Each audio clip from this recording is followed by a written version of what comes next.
Entrar numa quadra central como essa foi justamente isso.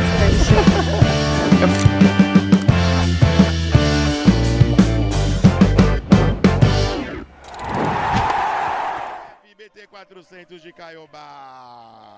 Sim. No episódio de hoje, eu estou com uma das pessoas mais icônicas do beach tênis.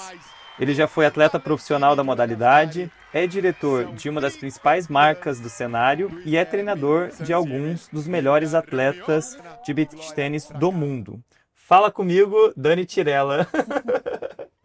E aí, Dani, beleza? Obrigado pelo convite. Sim, obrigado, estou bem feliz de ser aqui. Vamos fazer esse papel junto. Pô, muito massa, Dani. Cara, quando a gente estava elaborando o projeto, eu estava conversando com o Fred, né, com o Galeazzi, que é um atleta que você treina, e eu falei, pô, Galo, eu acho que a gente tem que diversificar não só para atletas, a gente tem que abranger um público maior de treinadores e tal. E, pô, Galo, você acha que o Dani toparia? O Galo falou, cara, 100% toparia. Falei com a Duda falou 100% toparia. E agora, conversando contigo, é um prazer imenso. Acho que uma coisa que é legal a gente falar pro pessoal, no primeiro torneio que eu fui trabalhando com um atleta, o Dani já trabalhava com os tops do mundo ali e tal, e uma humildade incrível, me recebeu ali, trocou uma ideia comigo, me ajudou a entender melhor a modalidade. Então acho que é um prazer imenso para mim estar conduzindo o episódio de hoje contigo. Obrigado. Fico emocionado. Dani, me conta, cara. Viu, quais caras que jogam hoje em dia que você já jogou quando você era profissional? A gente falou, o Bollettinari foi um que você disputou campeonato junto. Sim, a gente jogou um torneio junto com o Bollettinari, que sempre a gente brinca, porque ele jogou muito mal aquela vez. Então a gente sempre brinca porque fala, você me deixou perder, a gente jogava em Terracina, que é onde estava o campeonato mundial no passado, ed é famoso porque tem um templo lá para cima. E sempre brincamos, e Bollettinari também brinca, que fala que todos os matches que ele fazia, pegava com o bico da raqueta e toda a bola estava no templo. Estão achando bolinha no templo até hoje. Então, o Bollettinari com certeza foi um cara que joguei muitas vezes contra, na verdade. E Cappelletti é um outro que joguei muitas vezes e sempre não deu bom. Não deu deu bom bom. para ele, era muito bom pegar mim na chave. Mas esses são mais. Não sei agora, não estou lembrando. Cramarossa. Com o Crama. Crama, sim. E outro, Garavini, Calbucci, essa gente aqui. O Garavini, você jogou com ele junto, não? Também foi as pessoas que me aproximou mais no beach tennis. Eu fiz com ele um campeonato sub-16, imagina. Que ele me convidou para jogar um campeonato sub-16, campeonato italiano. E a gente estava na mesma escola, ele me convidou para jogar junto esse campeonato. Ele, aquela categoria, ganhava com qualquer pessoa, acho que com uma pessoa também que não sabia. Então era da minha categoria, então, no caso. Então ele sabia que eu batia bem na bola, não era muito bom, mas batia bem. Ele me convidou para jogar, a gente ganhou.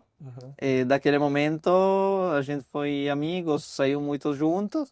E às vezes comecei a bater a bola um pouco mais, ainda que eu estava jogando futebol. Pô, Dani, acho que uma coisa muito importante é justamente os aprendizados que você teve quando você jogava profissionalmente, né? Eu acho que te deu uma base muito boa para ser técnico posteriormente, né? De entender os atletas, os momentos, etc e tal. E eu queria te perguntar quais foram os principais aprendizados que você teve sendo jogador profissional, que você traz hoje de bagagem para seus atletas. Então, eu acho que é um percurso muito longo que chega também do futebol.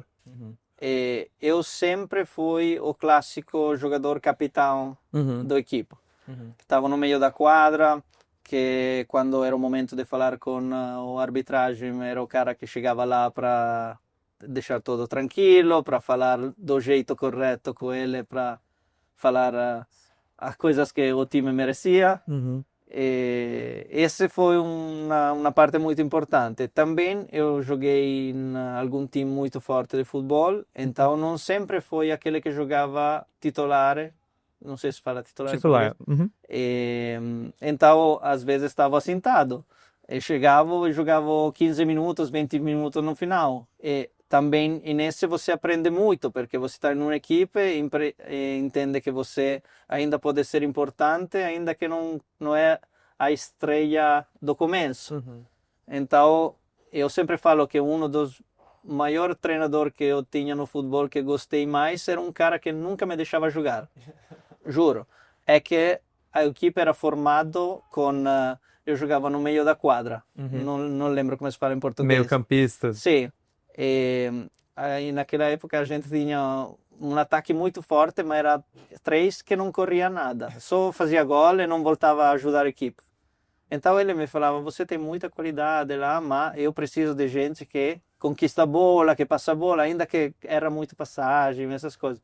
Então ele me ensinou muito que eu, de verdade, ele me falava a verdade porque eu não jogava. E fazia sentido totalmente. Então, para mim, ele me ajudou muito, porque ele sabia muito de futebol, aprendi muito com ele, ainda que não jogava.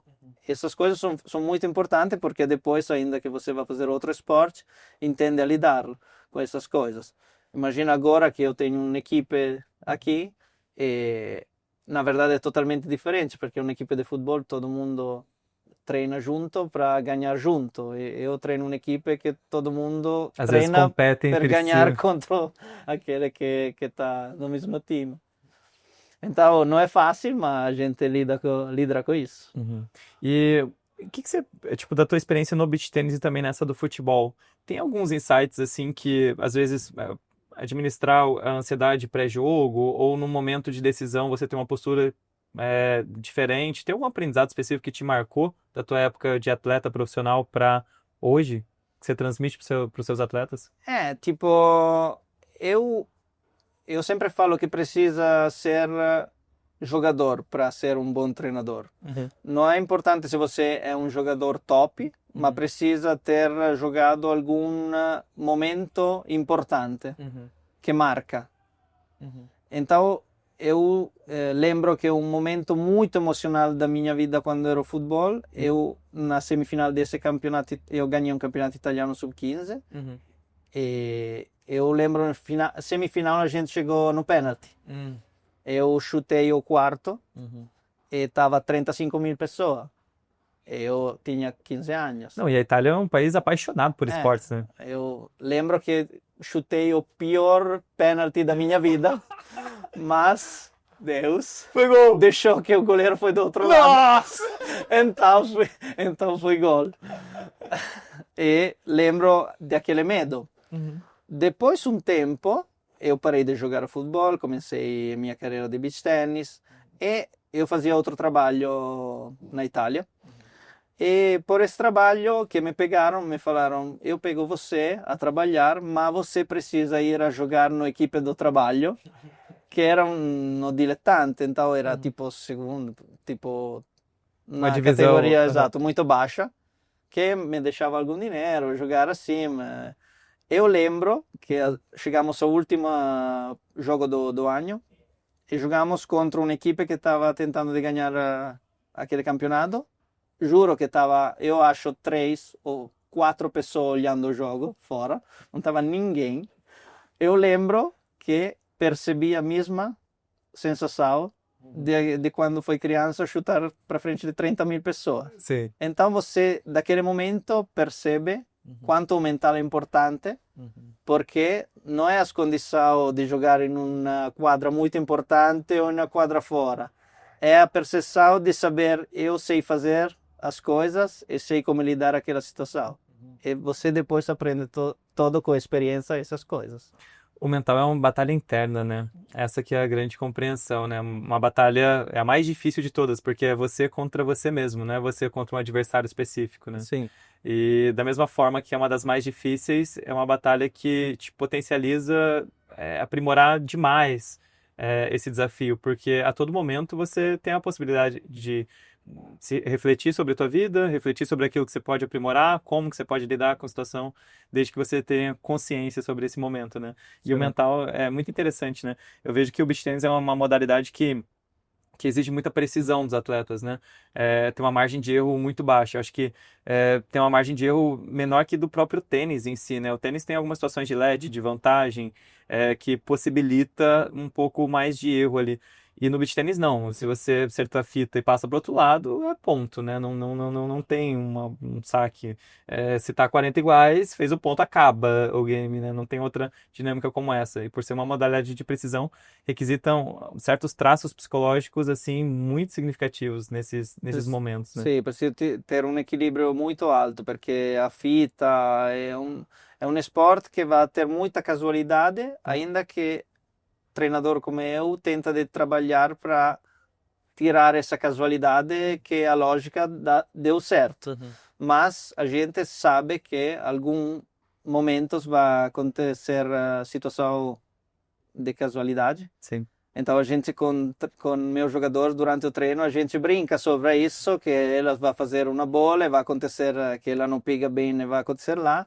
A gente brinca, é por isso que às vezes quando a gente olha, meu jogador que me olha, eu olho e a gente rir, é porque sabemos, são todas conversas que a gente tem durante o treino. Então precisa lidar com essa situação da casualidade. E como que você era emocionalmente falando quando você jogava? Acho que essa vai ser difícil para acreditar de todo mundo, mas eu era muito briguento. Até era briguento. Com as outras duplas, com o árbitro, com a tua dupla. Acho que o mundo todo. O mundo todo. Sim, acho que era isso, era muito briguento. E sempre sentia essa presença que para estar na quadra de sentir que estava em uma guerra. Então precisava que era bem animado o jogo sempre para deixar-me ao 100%. E com a tua experiência atual, treinando, trabalhando com os melhores atletas do mundo, acredito que você aprendeu muita coisa também no decorrer desse tempo. Como que você iria lidar com essas características, com essas características do Danny de antes? Como que você lidaria hoje? Não sei se... Eu acho que agora a experiência me deixou entender que não precisa sempre ser assim, que posso ter equilíbrio. Sou uma pessoa muito equilibrada, de verdade. Então, tipo, eu acho que agora pode ser diferente. Mas eu acho que esse é um caminho que todo mundo passa, que quando você tem 20 anos, quando chega a 30 anos, sempre vai falar, nossa, se quando há 20 anos tenho a cabeça de hoje, seria um jogador bem legal. Sempre acho que vai acontecer isso. Então, com certeza, essa cabeça que tenho hoje me ajuda muito se for no passado, mas acho que é impossível de comparar.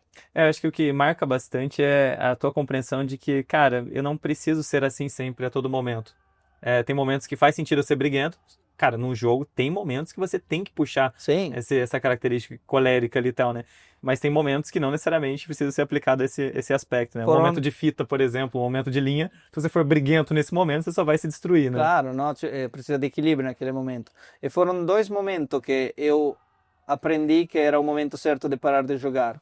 Um foi quando eu peguei numa rodada uma dupla que eu treinava.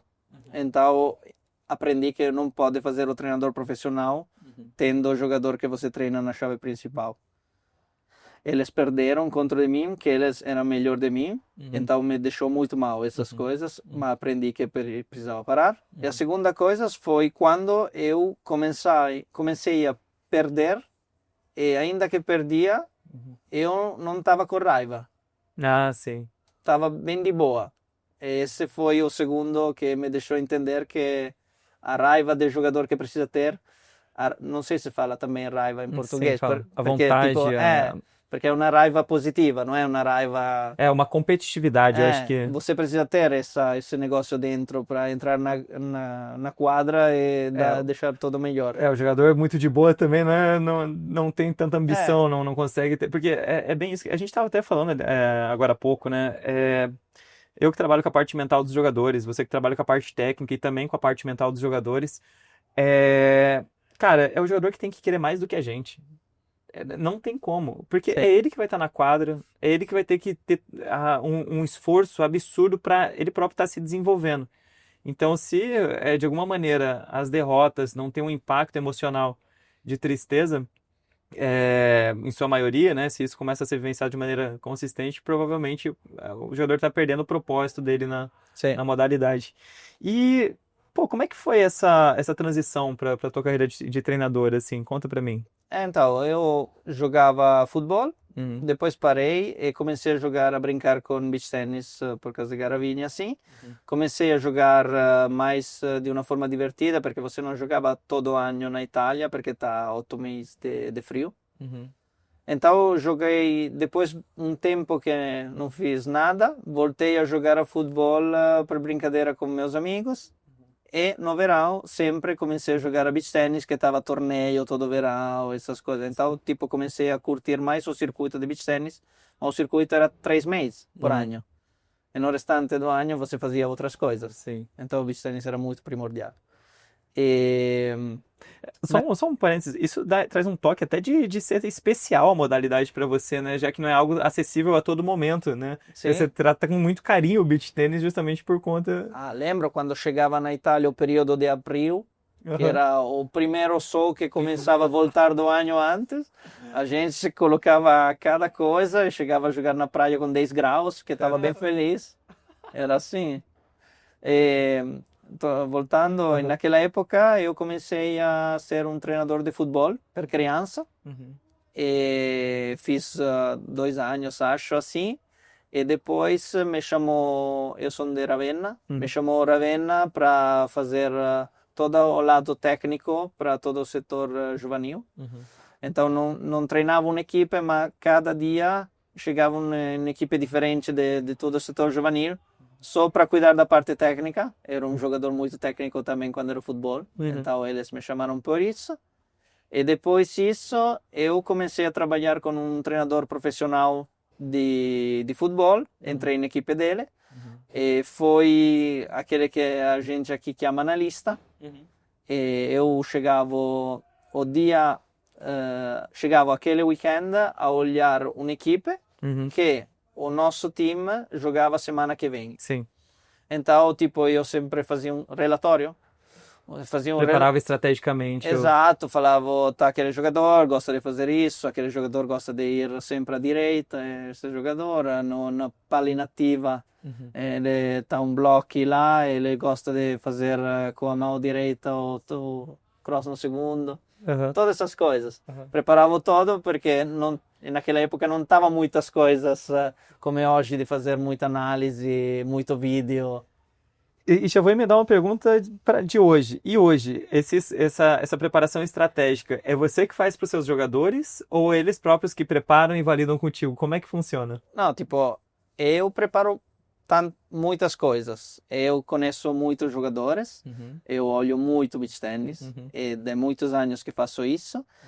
E agora com meus jogadores, que é muito tempo que trabalho, que todos os jogadores são mesmo os jogadores no circuito, e eu pergunto para eles, me fala alguma coisa que você acha desse jogo, e depois eu deixo alguma, não sei como se fala, tipo, ajusta. Deixa, refina ali. Sim. E às vezes quando chega dupla nova que se encaixa novamente, algum jogador novo, assim, eu preparo, que me focalizo com ele, com essa dupla, olho todos aqueles que elas fazem, e preparo, eu sei que aquela bola ela faz isso, e depois a gente conversa e espero que muitas vezes meu jogador vá lembrar das coisas na esquadra. Por isso que sempre a gente fala que o trabalho de verdade não é eu sentado no momento que eles jogam, mas é o trabalho que a gente faz na semana. Antes. Total. Ali não tem nem tempo para absorver algo novo. Não, naquele momento é mais tipo, voltamos, estamos aqui juntos. Mais apoio ali, né? É mais apoio mental para dar a eles o melhor, mas não é estratégia. Eu percebo que quando eu participo, né, dos jogos, assim, dando um suporte para algum jogador que eu tô preparando, é muito mais fazer o jogador estar concentrado naquele momento que ele se perde, ou ele retomar Sim, uma linha de foco, ele voltar a raciocinar sobre o jogo, né? Porque é muito fácil a gente ir se perdendo no sim, sim, decorrer é ali, né? isso. Às vezes eu, sendo fora, posso olhar alguma coisa, se acontece que, tipo, durante o jogo eu posso dar alguma dica para ganhar algum ponto. O Galeazzi já me contou que tá devendo uns 5 pontos pra você naquela final do BT400 ali. É, Era justamente contra o Cav e contra o Baran, né? Os caras que eu acho que você mais estuda do circuito ali e tal. Ele falou que teve alguns lances ali que você, ó, vai ele vir ali a bola, né? E, acontece. e uma coisa que eu acho muito legal é o respeito que todos os atletas que você acompanha têm contigo.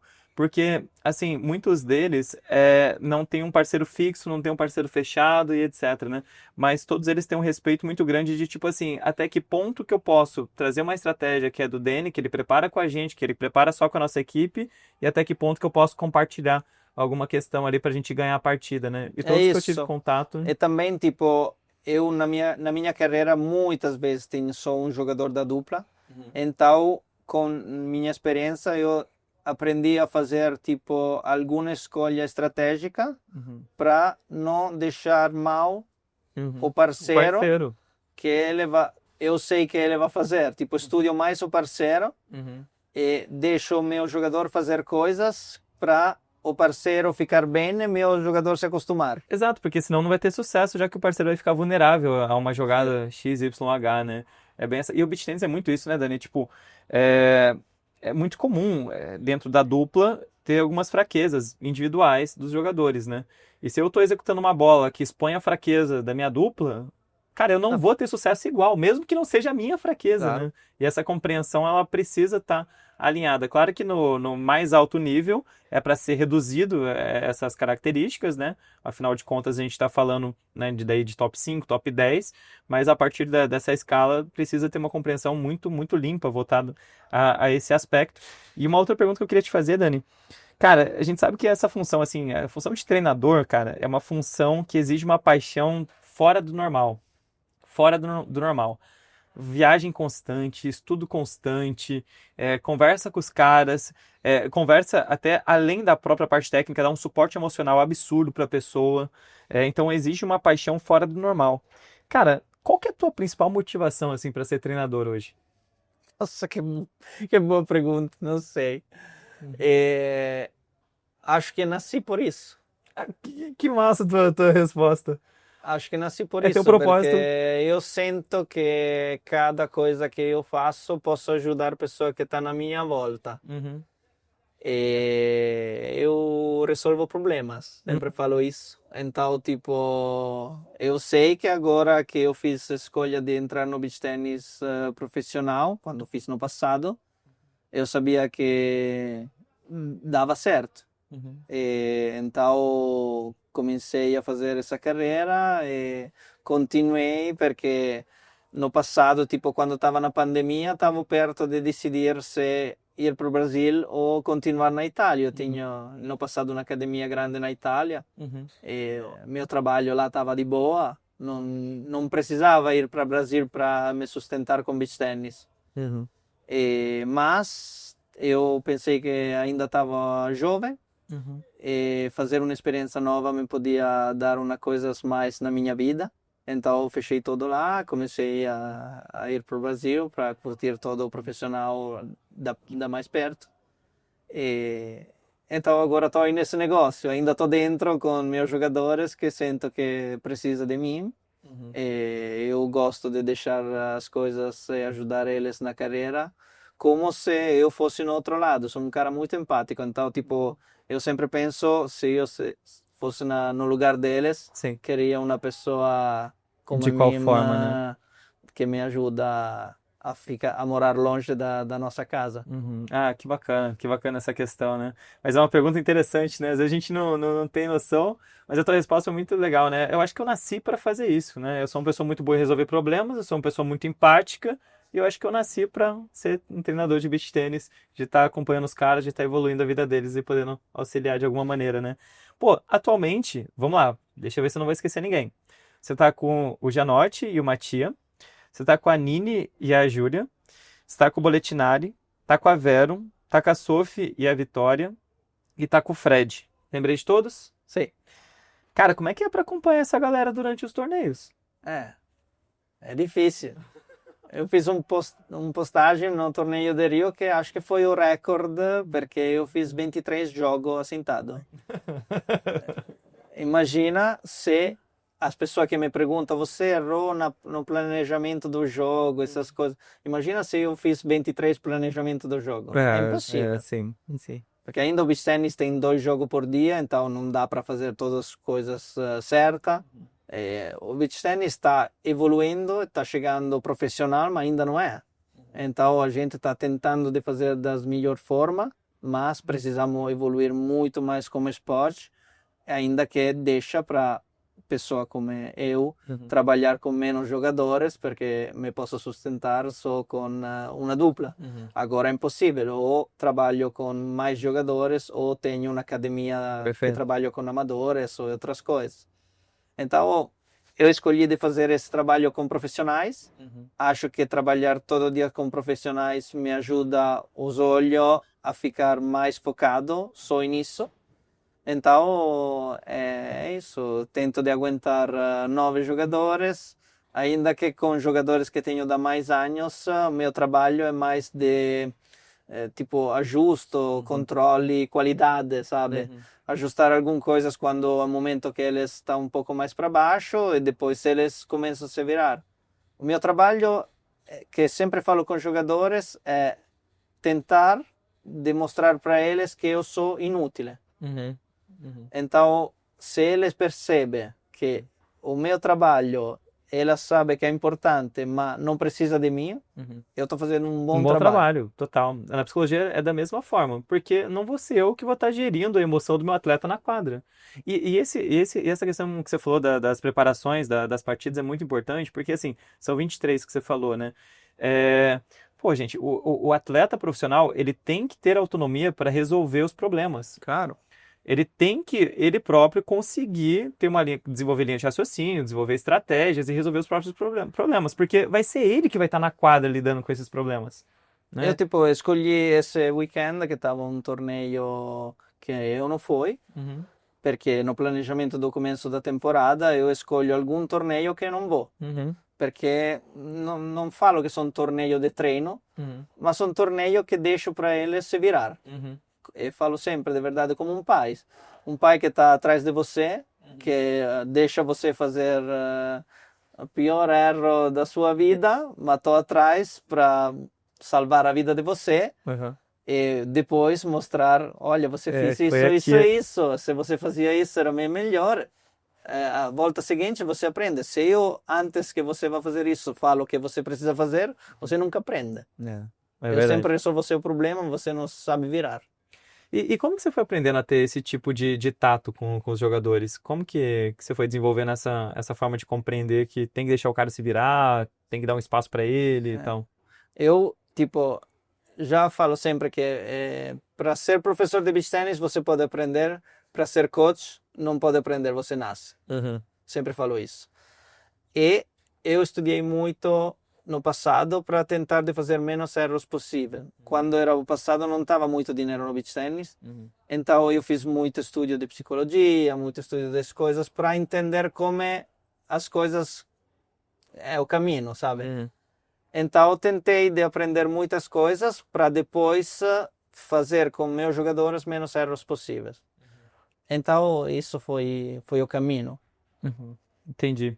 E Dani, assim, cara, eu percebo que o beach tennis é uma modalidade que exige precisão, como eu havia falado. Vejo que uma das principais demandas psicológicas que os atletas têm é uma questão vou colocar como medo, é uma questão de medo de executar o que precisa ser feito no momento mais decisivo. E na minha percepção, esse acho que é um dos principais fatores, se não o principal fator, que distancia, por exemplo, um atleta muito bom, um atleta bom do atleta muito bom. O atleta muito bom, eu acho que é o cara que, quando precisa ser feita uma questão, ele executa. Ele mesmo com medo, ele se expõe, ele se arrisca, ele erra, e mesmo errando, ele vai lá e vai tentar de novo depois de ter refinado aquela questão que ele acha que é o certo ser feito. O que você acha disso? Eu acho que é exatamente isso o meu trabalho. O meu trabalho é deixar informação para o meu jogador de como precisa ter feito aquele negócio. Você escolhe de sacar naquela direção, fazer essa coisa, você precisa de fazer isso, isso, isso, isso, isso, isso, isso. Se você faz isso, acontece isso. Se você erra, isso acontece isso. Então ele tem toda a informação, ele sabe que se vai lá e vai tentar de fazer a coisa certa, tem possibilidade de fazer. Se ele vai lá com medo e não vai fazer as coisas que eu falei, com certeza não vai dar. Então isso ajuda. Porque ele sabe que ou vai tentar ou com certeza não acontece. Mas precisa ter a informação certa para acontecer. Porque se eu vou falar assim, assim, mas depois falo a história, uma música que na verdade não é, ele depois vai errar e me fala: o que você está fazendo? Eu não estava com erro. Eu não estava com medo. E qual que é o teu principal método que você executa no teu trabalho para conseguir identificar o caminho certo, a coisa certa a ser feita? Ah, isso não sei. Tipo, eu estudei muito olhando, porque não estava treinador, não estava nada. Sou um dos primeiros, e acho o primeiro que foi coach de verdade. E, então eu estudei muito olhando o adversário, olhando o meu jogador do lado, olhando outro esporte, e pegando as coisas. E aprendi muitas coisas do lado técnico, como resolver. E depois, quando tenho dúvida, fico na quadra tentando, fazendo exercício. Para solucionar aquela dúvida. Meus jogadores não entendem, da verdade. Agora que vai olhar, pode ser que vai aprender algumas coisas. E eu faço teste com ele, que faço algum exercício que ele não entende, mas na verdade eu estou testando para entender se uma coisa de um adversário deu certo ou não deu. Ah, entendi. E... Você pode revelar qual que foi a última questão que você quis testar? Não Eu posso. juro que eu não pergunto de quem que você pegou. Não posso, mas foi meio assim. Eu sei lidar com o momento de brincadeira, ou o momento que fico mais focado. Esse acho que não pode aprender. Eu acho que é uma parte que eu tenho. Entender o momento de relaxar, o momento de segurar. Acho que essa é a minha maior qualidade. Se você... Eu acredito que sim, sendo bem sincero contigo, porque eu trabalhei já com muitos treinadores, assim, né? Treinadores que foram, preparavam atletas olímpicos, treinadores de diversas modalidades e tal. E uma coisa que eu achei interessante contigo é que você sabe dar o espaço para o atleta. Você sabe o momento que é para você estar próximo, você sabe o momento de dar espaço para o atleta. Isso foi um fator que que eu achei muito interessante da tua metodologia de trabalho, que significa justamente isso, né? Qual que é o timing ali para estar atuando. Cara, assim, o que você acha que são as principais barreiras psicológicas? Vamos lá, vamos fazer uma contextualização. Minha forma de interpretar, já tive em outro podcast também falando sobre isso, parece que tem uma barreira muito grande entre o top 10 para o top 20, né? Tipo, parece que tem um caminho, uma distância que não é, na minha percepção, não é só vista pelo aspecto técnico. Tem a questão técnica, tem a questão estratégica e tal, mas na minha visão é muito no aspecto mental. Qual que é a tua, tendo uma visão mais técnica assim do jogo, qual que é a tua visão sobre isso, essa distância? É grande mesmo? O que você pensa sobre? É enorme a distância. E, na verdade, eu acho no masculino é bem mais próximo do primeiro 5, 6 aos outros. Sem falar tipo que tá alguém 5, aquele que é 8 não é, porque não é o ranking Sim, que sim, fala, exato, sabe? exato. O Às vezes ranking, a pessoa não tá no ranking a qual, né, sei lá, condiz com o nível dela, é o momento que ela tá exato, passando. sim, tipo, é um número, não é isso. Però eu Exato. tô falando da quantidade de jogador, tipo, o primeiro jogador, tipo agora que tá essas duas duplas que tá sempre chegando até o final, tem um diferenciado dos outros. E depois acho que daquele está um espaço grande onde está algum jogador que não está bem colocado com outra dupla e depois está outro jogador que está com um ranking pior, que tem uma qualidade muito boa, como os primeiros, mas tem um problema mental que sempre não consegue. Tem uma diversidade psicológica ali. Exato. Então, acho que saber lidar quando você chega no top é a parte mais difícil. Agora, tipo, no feminino, vamos falar, tipo, agora que a Russa está fazendo uma campanha muito boa, elas está chegando e ainda não tem essa pressão. Se elas perdem no quarto de final, ninguém fala nada. Sim. E depois, quando elas vão ser cabeça de chave maior, se ela merece de chegar lá, elas depois fica diferente, com ela que tem que ganhar Tem o que torneio. ganhar, já é uma É outra totalmente posição ali, diferente. né? Então, tipo, a carreira muda muito quando você... Tipo, chegar um é difícil, mas manter um é mais difícil. Mas sobre essa camada de chegar até o top, né? Chegar até os melhores ali e tal. O que você acha que são as principais dificuldades, barreiras psicológicas dos atletas que vivenciam essa trajetória de chegar até o top? Tá no top 30, top 20, ou seja, tá próximo, você sabe que você tem um nível, você sabe que você tem uma competência, etc. O que você acha que são as principais barreiras que impedem essas pessoas de alcançar? Eu, tipo, na minha carreira, eu até, tipo, não sei quantos jogadores pro treinei na minha carreira, mas eu vi que com cada jogador que treinei, cheguei no top ranking dele. Esse era o meu objetivo. Quando eu pego um jogador, olho qual é o top ranking dele, eu preciso fazer mais. Esse é o meu objetivo com cada jogador. E tá algum jogador que chega a um, e tá algum jogador que nunca pode chegar a um. Eu sei no começo.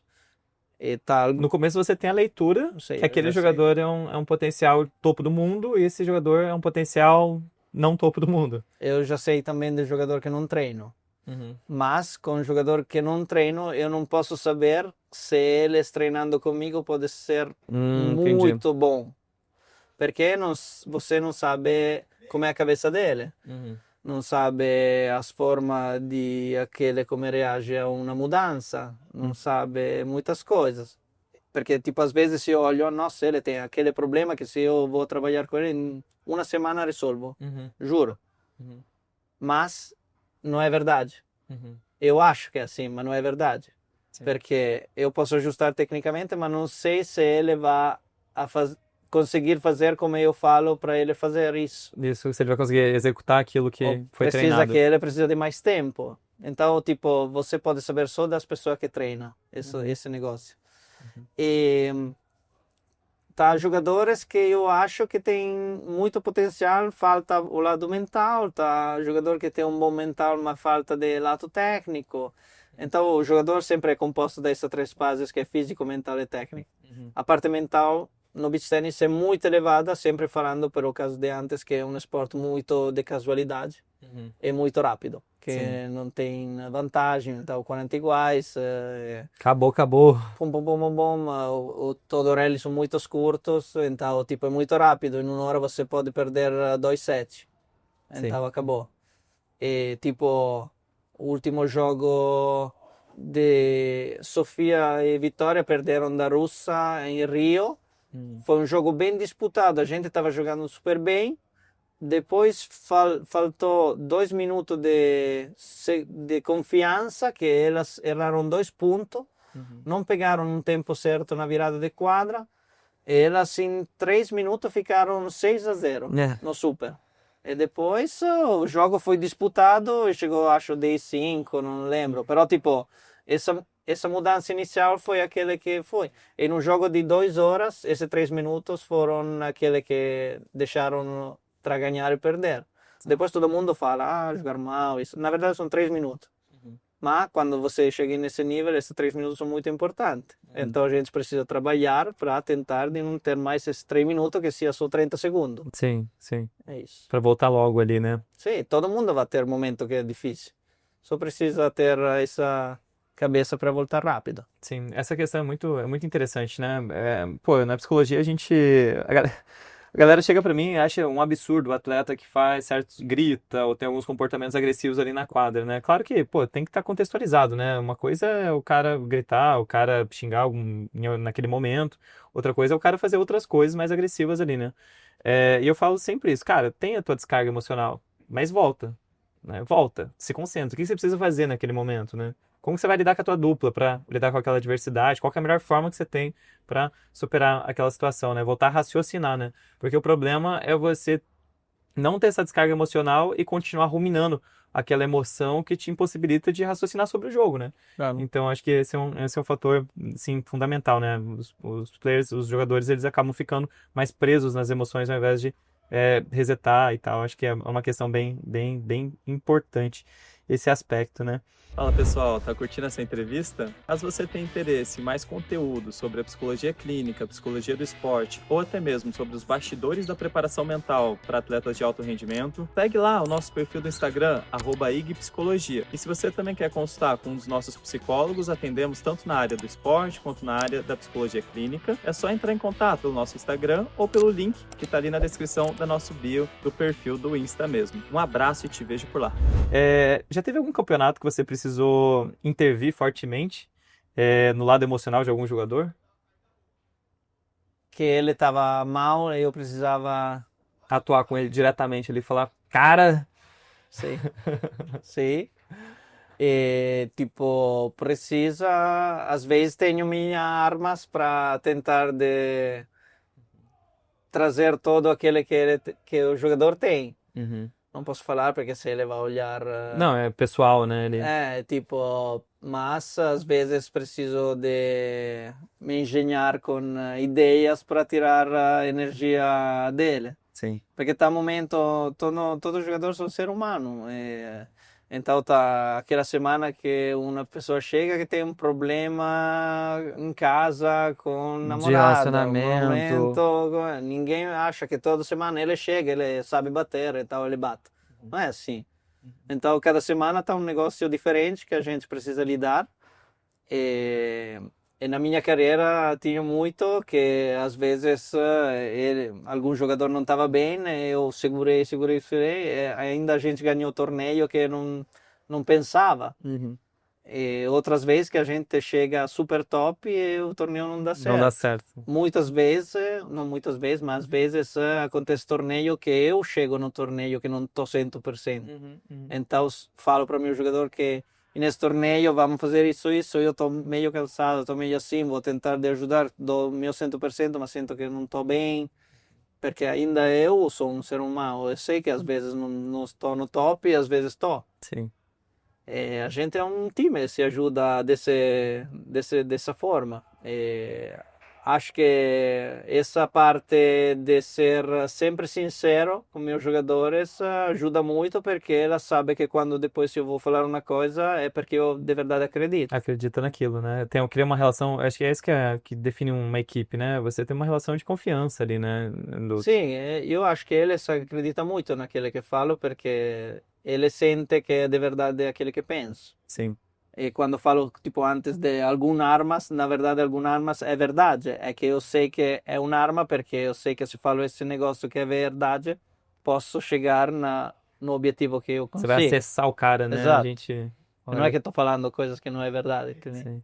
E assim, Dani, antes você tinha comentado que, assim, se sustentar no topo do mundo de alguma modalidade é algo extremamente desafiador psicologicamente. E um dos fatores é justamente lidar com o favoritismo, você lidar com a obrigação de ter que vencer as quartas, as oitavas, né? Vencer, né, até no mínimo a final, né? Como que você gosta de lidar com essa responsabilidade e com essa pressão com os seus jogadores? Tipo, a minha carreira fala isso. Eu comecei com Calbucci, que foi meu primeiro jogador. Então ele é número 1. Então eu comecei com um cara que você precisa ganhar. Depois de 2 anos comecei com jogador jovem para tentar de chegar no top. Então comecei com Nini e com Tomás Giovannini. E a gente chegou ao top. Mas no começo, quando a gente perdia no quarto de final, não era um problema. Entendi? Então esse era bem mais fácil, bem de boa. Sim. Agora, depois de todo esse tempo, a gente chega sempre peguei jogador como é agora, me fala, você treinou um spot Janotti fácil agora? Sim, eu peguei spot que estava sem punta sal, chegou Sim. fiz a mesma coisa. O spot com 17, você pegou ele com 17 anos para treinar, não? Ele era 2018, janeiro de 2018, ele tinha 19. 19. 19. E Giannotti, eu peguei Giannotti que era 30 do mundo, tipo, era um bom jogador, mas não, 30 do mundo não é lá, é outra coisa. Uhum. Então, tipo, são todas coisas que você depois. Eu tô acostumado a ter jogador que depois chega, que a gente vai no torneio precisa ganhar. Agora acabou um torneio que na minha dupla perdeu na final feminina, na minha dupla perdeu na final masculina e parece que isso foi o pior torneio do Tava mundo. triste porque perderam as finais. Porque é assim, porque eu jogo para vencer sempre. Então, é assim. Depois você analisa, a gente perdeu um super tiebreak, jogando bem disputado, jogando bem, outro jogando disputado, perdendo.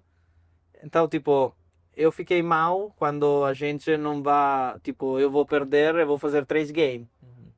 Então, tá um problema. Esse acho que é um problema. Sim. E habitualmente quando acontece esse, eu sinto totalmente a responsabilidade. Porque se eu vou preparar bem um jogo, eu posso perder, mas tem jogo. Tenho que jogar, né? Tem jogo. Não existe que eu vou pegar uma pancada assim. Uhum. Então, tipo, depois que eu fico mal porque a gente perdeu, analiso e fico, acontece, tipo, não é que eu posso ganhar toda semana. Uhum. E esse me ajuda porque volto a jogar bem, a fazer negócio certo. E como fazer o atleta entender, na tua percepção, como fazer o atleta entender que talvez ele não possa ganhar toda semana? Porque o atleta não absorve isso de forma tão natural. Não, ele precisa entender que não pode perder. Isso é Aham, muito bom. aham, Ele fica comigo, fica com raiva, é perfeito. Depois eu sei como me virar. aham. Mas depois a gente analisa com calma. Eu sei lidar com as pessoas, entender as pessoas que tenho para frente. Tenho 9 personalidades totalmente diferentes.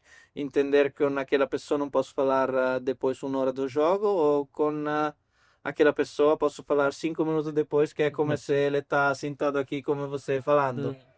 E depois se entende, deixar ele sempre aspecto positivo que eles tenham naquele momento, porque ainda quando você vai jogar mal ou essas coisas, tá algum aspecto que pode pegar que é positivo e outro aspecto negativo. Eu preciso, meu lugar precisa de equilíbrio. Eu sempre preciso deixar para ele as coisas que acontecem de verdade, é o fato. Então, tipo, entender a parte que a gente precisa continuar assim e a parte que precisamos mudar para evoluir mais. E assim, Dani, acho que isso vem muito de uma compreensão. Porque a gente que assiste de casa, quando a gente vê um atleta que a gente gosta perdendo em algum momento, ou um atleta que está no topo do ranking que perde em algum outro momento, nem que seja na final, né? Nossa, que resultado ruim e tal. A gente vê de uma maneira muito heróica, né? O atleta que está ali, ele tem que vencer. Mas no final das contas é assim, gente, é só a profissão da pessoa. É só o que significa ser a profissão. Que o cara vai lá, a pessoa vai lá, ela se prepara, ela busca performar dentro das condições que ela tem e depois ela colhe um resultado disso. O resultado disso é a análise perante a performance. O resultado, se ganhou ou perdeu da partida, é claro que todo mundo quer ganhar. Os adversários também querem ganhar. Mas o resultado mais importante para a gente que trabalha internamente, os atletas, é o resultado do que o atleta expressou durante a partida dele. O que aquela dupla expressou durante a partida dele. O que aquela dupla tem que evoluir perante o resultado que ela coletou dos golpes que ela executou, de como ela performou, né? Então, acho que essa compreensão limpa bastante toda a ruminação das emoções, limpa bastante todas essas questões. E trazer a relevância também de se sentir mal. Não é porque se sentir triste ou se sentir com raiva é desconfortável que a gente não tem que se sentir dessa forma, pô. Perdeu, tem que se sentir mal, pô. Se você se sente de boa, cara, que força que você vai ter, por exemplo, para você treinar pra caramba pra ganhar o próximo? Não vai ter, tu vai ficar de boa, tu vai ficar acomodado. Então, eu acho que essas compreensões são muito importantes. Assim como o extremo oposto disso é ruim também, é destrutivo, né? A pessoa que perde e não consegue ter força ou se recuperar a partir daquela derrota ou se torna uma bola de neve, aquilo também é ruim, né? Mas tem que ter essas mobilizações de emoções ruins sem a gente querer fugir um pouco delas, né? Sim, claro. Tem algum campeonato que foi o mais marcante da tua vida, assim, como treinador, que você lembra, assim, que algum atleta teu esteve jogando? Ah, não sei. Tem muitas. Porque tem muito jogo que marca, Uhum. mas são mais jogos que campeonato. Mais jogos assim. Eu posso falar de alguns jogos que foram marcantes, que foram tipo a semifinal de Aruba 2018, 18 acho. Não, 2016. 2016. 16. Que era Giovannini, Burmakin Uhum. contra o Beccaccioli, Benussi. Eu acho que eu tava preparando a tua entrevista. A gente não conversou sobre isso Aham. antes. Eu tava preparando a tua entrevista e eu acho que eu vi Foi um esse jogo momento. surreal. 7-6, 6-7 e 13-11 no Super. Uma Uhum. coisa assim. Ou não, era terceiro set com 13-11 no tiebreak do terceiro, não lembro. Uma coisa assim. Um jogo de 2 horas e meia, 40 graus lá. E Uhum. foi muito marcante porque eu estava no lado da quadra. E foi um jogo surreal com um nível muito alto. Uhum. Depois lembro Canário 2018, que das meninas, eu treinava o Casadei Nobile. Uhum. Ela era cabeça de chave 7, acho, e ganharam, é como um BT 400. Uhum. Então foi bem absurdo porque eu lembro que o dia antes, tipo 2 dias antes, uma pessoa me mandou mensagem, eu fiz um pesadelo, elas vão ganhar torneio. Aham. Tipo, eu falei para elas também, uma minha amiga foi A pessoa isso, sonhou que sonhou elas iriam. isso, sim, que você vai ganhar. E depois eu preparei alguns jogos, sabendo com elas, deixando elas tranquilas. Lembro desse evento. Tá algum jogo assim, sabe? E depois eu lembro um mundial com a Mattia e Nico Uhum. de 2023, Uhum. porque foi um ano. Eu voltei. Tipo, eu fiz um acidente em 2022. Fiquei muito tempo fora do circuito. E então não podia curtir muito o circuito. Voltei com bote e com coisa para o Mundial 2022. Uhum. E tipo, eu não treinei muito ele antes do Mundial. Cheguei uma semana antes, perto da quadra, assim, olhando ele jogando, mas não consegui bater bola. Aham. E cheguei naquele Mundial, a gente perdeu na final. Nossa. E então, ano depois, eu senti que tinha muito tempo trabalhando naquele período que fiquei fora. Eu olhei muito, Uhum. aprendi muitas coisas também. E o ano seguinte, quando foi o Mundial 2023, eu senti esse negócio muito forte de ganhar esse jogo. E foi muito emocionante. Sim, imagino. E como que é a sensação, Dani, quando você vê um atleta teu tendo um êxito assim perante um desafio como esse, em situações as quais você citou, qual que é a tua sensação nesse momento? Tipo, aquele foi particular porque quando chegou para mim spot, eu sempre falei para ele que ele comigo chegava um do mundo e ganhava o Mundial. Uhum. E com Gianotti falei a mesma coisa, Uhum. porque eu sabia depois pouco tempo que treinava que ele tinha esse potencial. Com outro jogador eu sei que eles podem chegar perto, mas não sei se eles podem ganhar esse. E não falo tipo, você vai Você ganhar. vai ganhar. Não, é que com eles eu sabia que eu tinha pelo menos 4 ou 5 oportunidades na carreira deles de fazer uma final mundial. Uhum. Eu acho que uma dá. Uhum. Então deu certo, agora vamos ver quanto na carreira deles vai continuar esse negócio. Mas você percebe com um jogador, se você, tipo, eu sinto esse negócio com um jogador se ele tem potencial para chegar lá. Uhum. Então com eles foi muito assim porque a gente sabia, é aquele que falei, tipo, o ano antes não deu, esse ano vamos ver se dá, se não dá, você vai ter outro 4 ou 5 oportunidades na carreira, fica tranquilo. Sim. Então deu, porque eles precisavam de tranquilidade, porque depois quando você nunca ganha um mundial, sempre chega ali perto, pensa que nunca vai ter oportunidade. Agora, tipo, tá faltando um BT 400 para Verônica Casadei, que fiz final agora, e ela sempre tá perto de ganhar, mas não tá conseguindo fazer esse último passinho. Uhum. Mas ela sempre vai ter oportunidade, porque ela está continuando a trabalhar sempre muito bem e cada ano ela vai jogar finais de torneio importante, 2 ou 3 finais de um torneio importante. Então ela agora não conseguiu, mas pegou de uma forma bem diferente. Eu achava que ela fica mal porque perdeu a final, mas ela sabe que está trabalhando bem e sabe que isso vai Que tá acontecer. se aproximando isso, né? Porque às vezes a final você vai jogar e não dá por algum motivo, mas ainda que você fez uma boa performance, está adversário. Uhum. E adversário, essas vezes, as russas jogaram muito bem, né? Acho, então mereciam de ganhar, ainda que minha dupla tentou deu certo, não? De jogar bem. Mas vai acontecer uma vez que ela vai jogar e outra vai jogar normal, como é você vai jogar melhor e vai ganhar. Importante é sempre dar um bom desempenho. Depois, eu acho que se você continuar a fazer um negócio assim, umas vezes vai dar aquele objetivo. Eu acho que um fator importante até para construir essas conquistas é justamente a dupla, né? A construção da dupla, a construção do rendimento da dupla ali e tal, né? E para você conseguir ter uma dupla que consiga construir as coisas juntas, geralmente são duplas que passam um tempo, um período, né? Considerável ali desenvolvendo esses aspectos, né? Claro que, como a gente já falou, né? No início dá para ter certos indícios, né? A dupla demonstra certos indícios e certos potenciais, né? E eu acho que um fator muito relevante é ser trabalhado nas partes psicológicas é essa parte de relacionamento da dupla. Dani, como é que você enxerga essa questão de relacionamento da dupla? Como que você trabalha essa questão? Me conta um pouco mais sobre a maneira qual você vê. Você precisa entrar, eu acho que precisa entrar como um psicólogo de dupla, de uma dupla que chega ao psicólogo. Você precisa É o terapeuta de casal ali. terapeuta de casal, exatamente. Você entra, precisa entender a característica de cada um e saber como trabalhar.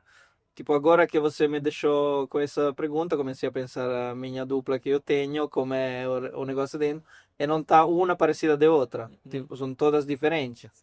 Então precisa, tipo, imagina, as Potter e Janotti gostam muito de não estar junto. Isso é muito interessante. Tipo, cada um faz uma coisa, outro faz outra, mas eles amam essa liberdade que um tem de fazer coisas. Depois a gente se vê, vamos treinar, vamos fazer. Mas isso é muito bom para o equilíbrio deles, que eles gostam disso. Outro precisa estar sempre junto, fazer outras coisas, que esse não seria bom para ele.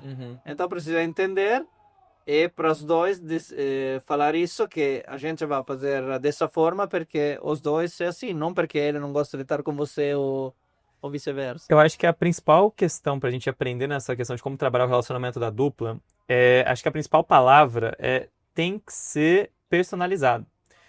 Tem duplas, cara, que vai funcionar com eles estando entrosados, com atividades fora da quadra, etc. Tem duplas que não vai dar certo isso. E aí tem que ter uma leitura da individualidade. Como chegar nessas respostas é lendo a individualidade. Vendo o que cada um gosta, o que o outro gosta. Porque eu fiz essa mesma pergunta pro Janotti. Falei, Janotti, cara, vamos ser sinceros. Você é muito diferente do Spoto, cara. A gente percebe em quadra a maneira de se comportar. O Nico é um cara que brinca bastante, é um cara assim tal, e que tem uma capacidade de voltar ao foco, assim, que acredito que até mesmo vocês trabalharam isso. E o Spoto é um cara que ele é mais analítico, ele é crítico. Você vai ver em vários momentos que o ponto aconteceu para ele e ele chateado com aquela situação, etc e tal, e reclamando e tal, com vontade, né? Aquilo canalizado é uma vontade de vencer. E isso é uma só dos exemplos de quão diferentes são. E eu perguntei pra ele, cara, como é que funciona pra dar certo vocês dois, assim? Como é que faz pra dar certo uma dupla que tem essas diferenças, né? E é isso, né? Tem um terapeuta de casal e os dois se conhecem muito bem ao ponto de se respeitarem perante as suas diferenças, né? Eu acho que Sim, essa agora eles que já 3 anos, não lembro quanto que tá jogando junto, sabe quando uma pessoa tá falando uma coisa, tipo, o outro tá falando uma coisa, sabe que naquele momento, sim, deixa ele falar que tá falando coisa. Como um casal, tipo, deixa ela falar que agora não faz depois sentido volta ter uma normal. discussão. É muito Interessante. assim. Interessante esse aspecto. E eu acho que assim, Dani, olha, acho que uma das principais questões que faz com que os caras não consigam progredir, pelo menos que eu tive que atuar bastante na parte do beach tennis, é essa dinâmica de dupla, porque é extremamente desgastante. É extremamente desgastante, porque você viaja junto com a pessoa, você tá no mesmo hotel que a pessoa, no mesmo Airbnb que a pessoa, você convive o torneio, etc e tal, então tudo isso vai gerando um desgaste, assim, né? E tem duplas que ainda, às vezes, dão aula no mesmo lugar, moram no mesmo ambiente, sabe? Tipo, então eu acho que esse desgaste, ele precisa ser trabalhado com essa compreensão, né? De espaço, de individualidade e tal, né? Eu, para muitos meus atletas, sou a família, porque a parte que está onde pode falar coisas fora do beach tennis, pode falar de um jeito diferente, sou eu. Uhum. Porque a gente viaja o tempo todo e quando não está no torneio, estamos viajando para outro torneio. Então, estamos num hotel, em outro lugar, mas nunca ninguém está em casa. Uhum. Então, eu sei desse papel também quando estou fora do torneio. Massa. Dani, e agora eu queria abrir uma camada aqui. Eu pratico, além de atender, eu acho extremamente importante essa questão do profissional que atua numa modalidade, ele ter a vivência daquilo, né? E eu pratico em nível amador, então, galera amadora que joga beach aí, que joga um campeonato, vamos tirar uma lasquinha aqui dos caras. Dani, no nível amador, assim, cara, qual sugestão que você daria para um atleta melhorar, por exemplo, a concentração ou melhorar principalmente o aspecto dele entrar no modo de jogo nos campeonatos? Que dica que você daria? Porque o que acontece no amador? Ansiedade, o cara chega desaquecido para uma partida, joga 4, 5 jogos no mesmo dia, com pouco período de tempo. Que dica que você daria para esse cara? Com certeza que o dia seguinte ele precisa voltar a trabalhar. Então, de qualquer forma, se ele ganha ou perde, não muda a vida dele. Que interessante essa questão. Tem uma tranquilidade ali. Já isso é muito importante, porque o resultado não depende da carreira dele. Aham, aham. Isso ajuda muito, Levar mais leve por conta disso. com certeza. Mas é verdade. Uhum. E também precisa estar bem focado, bem consciente que o desempenho dele é se divertir. Uhum. É amador, tipo, se ganha esse torneio, ele está bem feliz. Eu sei quanto é importante para um amador ganhar o seu campeonato. E pro cara que desculpa, mas e pro cara que a diversão é jogar bem? Ele só vai se divertir se ele jogar bem. Então ele precisa estar bem focado cada ponto com ele mesmo, sem colocar o pensamento no resultado. Perfeito.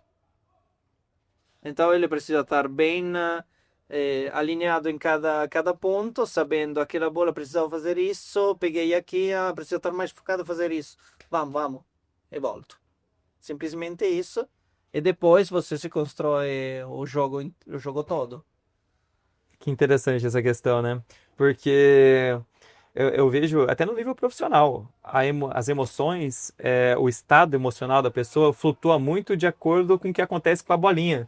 Só que o que acontece com a bolinha, cara, tipo, você não tem muito controle sobre como o teu adversário vai. Claro, se você manda uma curta, bem feita, você já tem uma ideia que o cara vai te lobar ou vai te dar outra curta, não vai fazer uma acelerada em você, né? Então você tem uma ideia como que o cara vai jogar. Mas você não sabe a qualidade da bola que o cara vai fazer ali e tal. Então o teu foco tem que ser naquilo que você controla.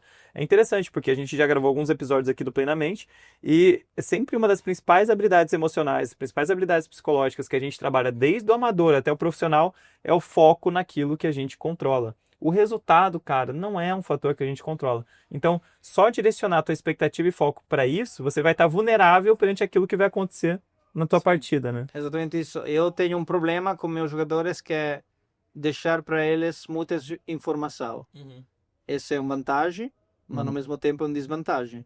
Porque eles, cada ponto, tá com raiva. Porque eles entendem o que aconteceu. Depois que aconteceu, ele faz uma análise do ponto e tem alguma informação que ela sabe aconteceu isso, podia fazer diferente. Sempre com eles vou falar, você vai errar. Tipo, cada ponto você vai fazer pelo menos um erro. Se você às vezes vai fazer 2 ou 3, perde o ponto. Mas com um erro podemos ganhar o ponto. É assim. Então eles precisam liderar com o fator de erro que eles vão fazer. Porque acontecem muitas coisas que a gente não percebe que é um erro, mas na verdade está um pequeno erro dentro. Então eles têm essa informação e meu objetivo é sempre tentar de colocar na cabeça dele que vai acontecer esse erro. Então preciso analisar todos os dados daquele ponto para voltar para o ponto seguinte, sabendo das coisas que a gente fez bem e aquele erro que podemos ficar mais focado para tentar de levar.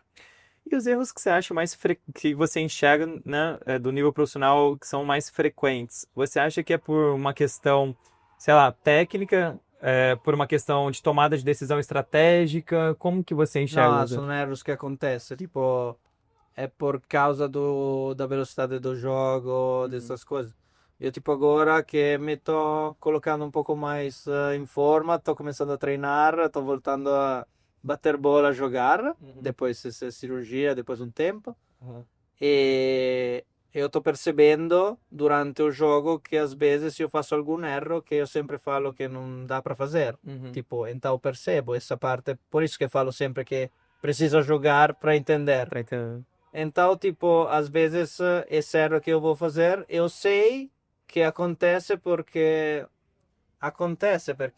naquele eu tenho pouco tempo para fazer a coisa certa Uhum. e eu já fiz uma bola antes, chega essa bola, não tenho aquela mínimo de segundo, não é um segundo, é muito menos, é proprio uma frazione. Uhum.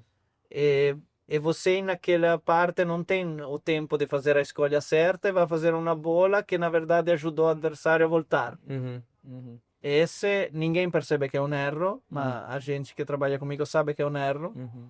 E é uma das questões que diferencia realmente, Sim, né? são detalhes de profissionais de alto nível, tipo, não é que só um erro. Uhum. Eu falo que só erro porque é erro para eles, Uhum. mas não para a gente. Uhum. Então a gente precisa sempre estar bem focado com isso e saber liderar com um fator que a gente com certeza vai errar. E é interessante quando você fala pra gente, porque eu já tive a oportunidade de jogar com o dele. O dele estava com a mão direita machucada. Uma mordida, né? Foi uma mordida do cachorro, né? Sim. E ele estava jogando com a mão esquerda. Eu já tive essa oportunidade. E olha, ele desenrola, tá? Ele joga uma Czinha ali com a mão esquerda. Acho que sim. Hoje em Sim. dia uma C, treinando talvez com a mão esquerda, né? Com a Sim. direita o quê, Dani? Com a direita não sei agora onde posso chegar, mas com a esquerda acho que também B posso chegar se eu Aham, vou aham. treinar bem. Sim, cara, sente falta de jogar assim mesmo? Poucas, Pouca falta. poucas. Agora tô mais focado no treino comigo para entender coisas, para evoluir como treinador, mas não Sim. para jogar. E E quais são os principais pontos, desculpa, emendando nisso, quais são os principais pontos que você acha que você tem que evoluir nesse momento como treinador? não sei, acho que precisa sempre tipo, não sei como se fala em português, però tipo na Itália se fala que a casa sempre se vai arrumar antes que vá quebrar o teto. Uhum, uhum, Então, tipo, agora tá indo tudo bem. uhum, Tipo, tenho só algum ajuste a fazer com algum dupla que não tá mal, mas precisa de um resultado de confiança. uhum. Por Sofia e Vitória falta um torneio importante. Se elas vão ganhar um torneio importante, depois volta a ser Sofia e Vitória de sempre. Mas é só pequenos detalhes. A gente acha que é bem maior o problema, mas na verdade Justamente se a gente tem um pensamento refém do resultado, a gente começa a perder essa leitura, né, de como que tá realmente o jogo. Por exemplo, a gente percebe a vitória, no caso, né, uma evolução de jogo muito significativa no saque, principalmente. Eu acho que eu, olhando de fora, sou, né, não tenho conhecimento técnico de um treinador, por exemplo, né, mas o saque dela evoluiu muito, várias características de jogo evoluíram muito, assim, ela sempre teve um perfil de agressividade interessante. Eu acho que ela tá tendo mais coragem de ter essa agressividade em momentos decisivos. Então, na minha leitura, né, eu percebo que o jogo dela evolui bastante, assim, tal. E se fica só direcionando a refém de resultado, a essa questão, você perde realmente o seu referencial, né, da claro. dupla. Então, tipo, só falta isso, mas a gente tá evoluindo bem. Eu acho que fazemos uma pré-temporada muito boa esse ano com todos os meus jogadores. E dá para perceber que todos chegaram até agora com um nível alto de jogo. Então, é nesse momento que eu me focalizo mais para olhar se está alguma coisa sempre nova para preparar quando os outros vão chegar ao nível da gente. Ah, sim. E toda a minha carreira foi assim. Eu sempre preparava antes, depois outros vai olhar, chega e a gente tem outras coisas para frente. Uhum. Todo mundo me falava sempre que no passado que todo meu jogador estava com essa raqueta com frente aperta para cima, agora a gente está fazendo isso e eu já estou fazendo outras coisas. Então é sempre isso. No momento que você está bem, é o momento que você precisa analisar e trabalhar nas coisas novas. E a gente se está preparando sob essa forma para o futuro, quando a gente vai precisar de coisas diferentes. Perfeito.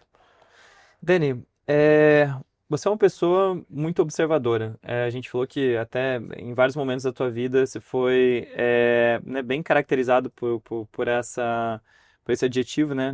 Por essa questão.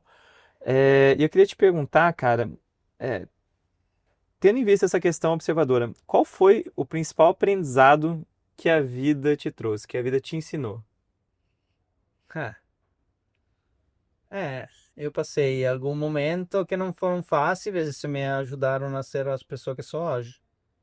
E o momento é importante sempre de cada avvenimento que acontece pegar o aspetto que é negativo e positivo. Eu faço a mesma coisa que faço com o jogador comigo sobre essas coisas.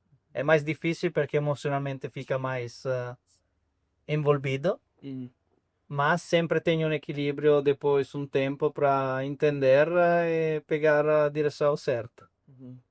E juro, em cada dia você pode pegar coisas boas e coisas ruins, mas acontece avvenimento marcante que você pode evoluir mais. Tipo esse acidente que eu fiz que me deixou na cama 3 meses, é um elemento marcante que me deixou. Você não pode imaginar a felicidade que eu tinha de ir a pegar um sorvete. É surreal. Que você acha, não, não vou, hoje estou cansado, vou chamar iFood.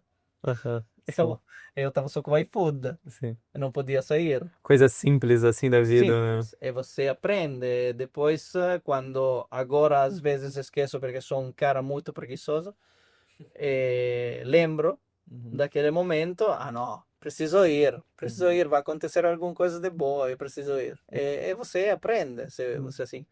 A mesma pandemia foi um momento assim, que deixou aprender que você, a sua liberdade é muito importante. Pô, você sair de casa, né? Que é algo tão, né? Ó, o que a gente tá fazendo aqui hoje, né? Tá algo Sim, tão simples, né? exatamente.